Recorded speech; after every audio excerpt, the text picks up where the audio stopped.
Welcome back to News Geelong on this Friday night. Sustainable House Day this Sunday gives people a chance to look inside houses that have been designed, built or fitted out with sustainability in mind and talk to owners receiving free, unbiased advice. 6 architects will also be available at 4 of the homes to speak and get advice. Ian Nichols has more. We're in Saratoga Avenue in Barwon Heads. It's one of the addresses for this Sunday's Sustainable Home Weekend, we call it, because homes all over Geelong are going to be open to the public. Very generous of the home owners, but you'll find out how you can make your house more sustainable. And we're talking with Councillor John Dool and the property owner Sam Smith about this big event on the weekend.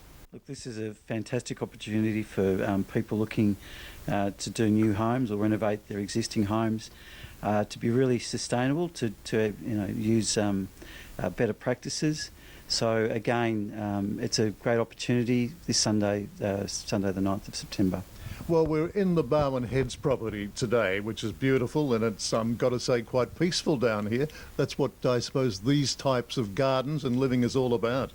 Look, it is, and the people that I meet that live in these environments are very happy, and I guess part of that is saving money on their bills. But as you said, it's a great environment to live.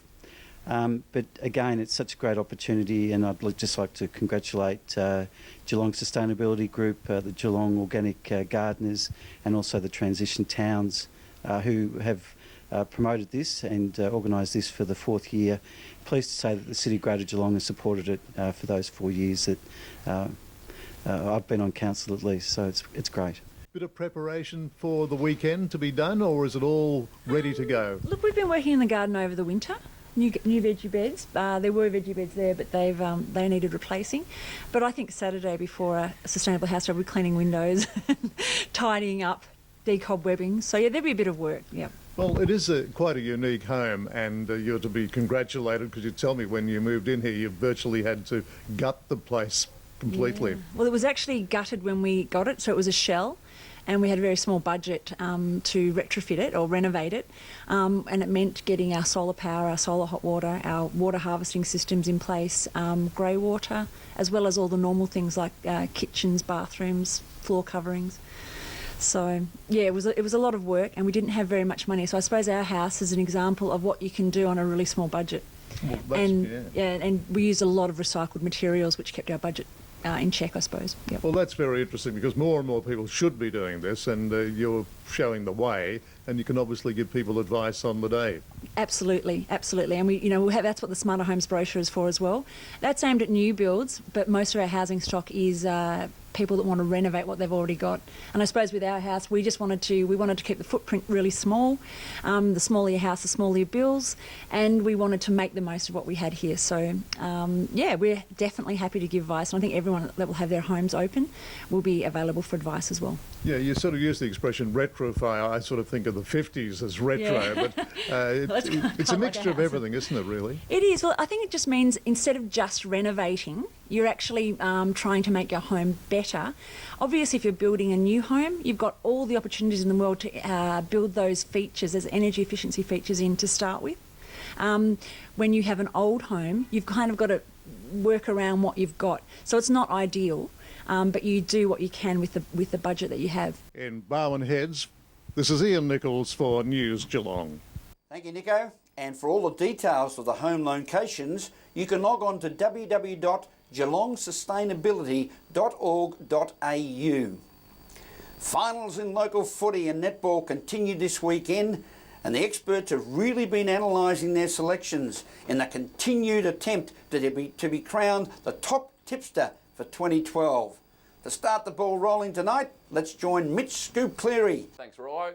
We've got 2 massive games in the GFL kicking off tomorrow between South Barwon and St Joey's in the second semi-final. Joey's beat South Barwon in their last encounter this year, but I'm going to tip South Barwon with their finals experience to progress through to the GFL Grand Final in a fortnight's time. And in Sunday's clash, I'm going to take Newtown and Shuel just to beat Bell Park. They should have a number of players to return, including coach Jacob Spalding, in their first semi-final to play the loser of South Barwon and St Joey's. And Nathan Curry's tips for the BFL, he's going to tip Torquay in a close one over Mottawarri, who have had a daring run to start the BFL finals. They will play Queenscliff in the grand final next week. Now it's over to you, Grubby. Good on you. Thanks, Mitch, and welcome to Grubby's Tips for the penultimate round here this year. Firstly, we'll go to the WRFL, the First Division preliminary final, and I'm going to go for the upset of the year with Hoppers Crossing to knock off the mighty Spotswood. In the second division, it's the big dance, the grand final, and I'm going to go for the Yarraville Seton Eagles to be too good for Parkside. We cross to the GDFL, and in the GDFL, I'm going to go for Thompson. I know Lucas Murphy's in absolutely scintillating form, and I know he watches the show, but I'm going to go for Thompson just. Thanks very much. We'll see you next week for the big one, and over to you, Troy. G'day guys, it's Troy Selwood here, captain of the Bendigo Bank VFL Cats, and here are my tips for week 1 of the AFL finals. In the first final, I'm tipping Hawthorn to get over Collingwood at the MCG. I'm tipping Sydney to upset Adelaide at Amy Stadium in Adelaide. I'm tipping Geelong to defeat Fremantle at the MCG on Saturday night. And in the Sunday game, I'm tipping West Coast to get over North Melbourne at Subiaco Oval.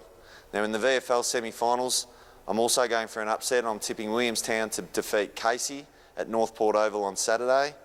And on Sunday, obviously the Bendigo Bank Cats to get over Box Hill Hawks, 2 o'clock at Casey Fields, televised on the ABC, but we'd love to see you down there at Casey Fields in Cranbourne. I'll see you next week. Thank you, Troy, and all the best to the Cats over the weekend, particularly against the Fremantle Dockers. Right, looking at the Colac and District Footy League, it's grand final day down at Central Reserve, where Forest will play Lorne in a very close encounter. Now, Forest won by 40 points in round 3 early in the season. It was a tie with 6 goals, 11, 47 points each in round 13, and Lorne thrashed Forest by 63 points in the second semi-final. For me, winning finals form is good form. So Lorne for the premiership honours in 2012 in the Colac and District Footy League. We'll go to a break and return with sport and weather after this, but don't forget you can Twitter us on our Twitter account with your thoughts and comments at News Geelong 31 and Facebook www.facebook.com/News Geelong 31. Have your say. Be back after this.